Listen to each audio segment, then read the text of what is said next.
allihopa! Idag ska jag prata lite om en produkt som jag har fått hålla tyst om och hålla hemlig så länge, känns som.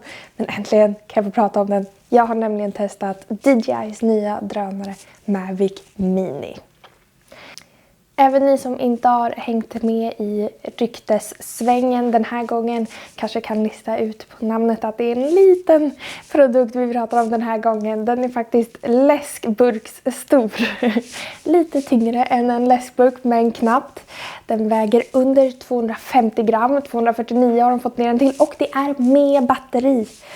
Jag kan inte göra om att det här är mycket lätt. För er som kanske tänker på DJI:s tidigare drönare Mavic Air, som också var väldigt lätt och smidig att ta med sig, så är den här hälften så tung. I övrigt så är den lite mindre, men den är ganska jämförbar i yttre storlek, i alla fall ihopfälld.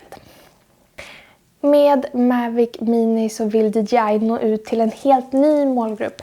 Närmare bestämt de som tycker om coola drönarfotografier men som är lite för rädda för att ta steget ut och köpa en drönare. De har därför valt att rubricera den här som en flygande kamera. För det kanske känns lite mindre läskigt. Det är också en helt annan prisklass vi snackar om här.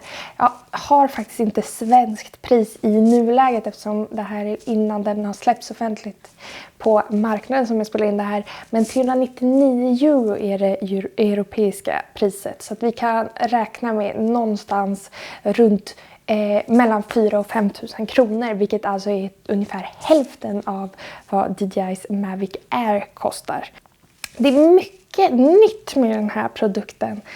Det är faktiskt en helt ny app till och med som är tänkt att rikta sig till de här som inte har flugit förut. Du får en hel tutorial med steg för steg anvisningar för hur du ska flyga den. Varje gång när du börjar så är det väldigt tydliga instruktioner och så vidare.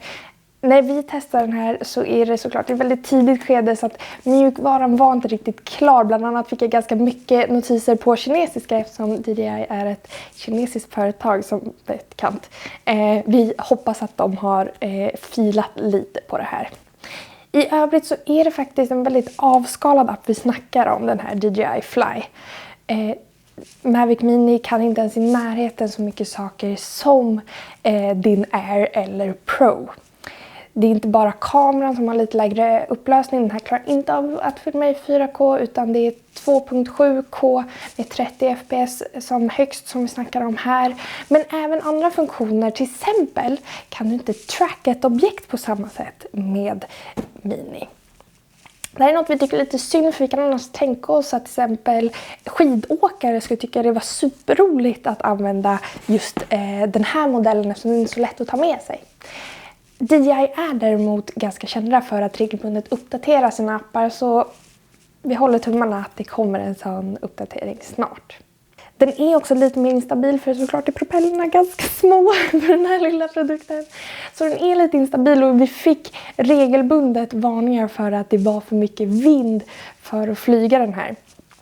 Så återigen, kanske inte den bästa för dig som ska åka skidor. Däremot batteritiden är fantastisk. 30 minuter. Som vanligt med DJI så släpper de inte bara en ny drönare utan massor av roliga accessoarer som du kan köpa till. Bland annat ett supercoolt laddningsställ som låter dig ladda Mavic i en glaskupa. Supercoolt. Du kan också ladda den här på vanligt sätt och där kan du köpa till ett ställ så du kan ladda 3 batterier samtidigt. Superbra och praktiskt om du är på språng. Andra accessoarer som jag verkligen rekommenderar att ni köper till, det är deras 360 graders skyddsställning som du kan klämma på. Den är lite krånglig. Det tar lite tid att få in propellrarna och allting och sätta på den. Men så värt. Och anledningen till att jag säger det här för att den här första drömmen som jag har kraschat faktiskt. Och då har jag ändå flugit en del. Det som hände var att första gången jag testade den här så var det en väldigt, väldigt tidig version av mjukvaran. Jag bad drönaren att komma tillbaka till hempunkten där den hade startat. Varpå den blev väldigt förvirrad och istället valde att stänga av propellerna och krascha rätt ner i en buske. Efter att ha stegat över ett kärr så hittade jag den och den var oskadd. tack och lov, DJI hade inte varit glada på mig annars. Så summa summarum, är Mini någonting som jag rekommenderar dig att köpa? Jag kan verkligen se en målgrupp för den här. Målgruppen är en person som tycker att det är väldigt flashigt med snygga drönarfotografier, kanske på semestern. Eller du kanske är en av de här influencers som jag hör är stort nu för tiden. Däremot är det inte en produkt för dig som är en tekniknörd som jag, som vill ha en stabil produkt som du kan lita på, som du kan ta med dig var som helst, som klarar 4K-upplösning, som har sensorer, som har de här coola quickshots som vi har sett i framförallt Mavic Pro 2. Bilderna blir superfina, men det blir inte samma sak med den här. Man har behövt kompromissa lite. Men såklart en rolig produkt för hobbyfotografen som vill ha lite schyssta bilder men som inte vill betala en förmögenhet. Om ni vill läsa mer om Mavic Mini så finns det såklart ett långt test med massor av olika exempelbilder.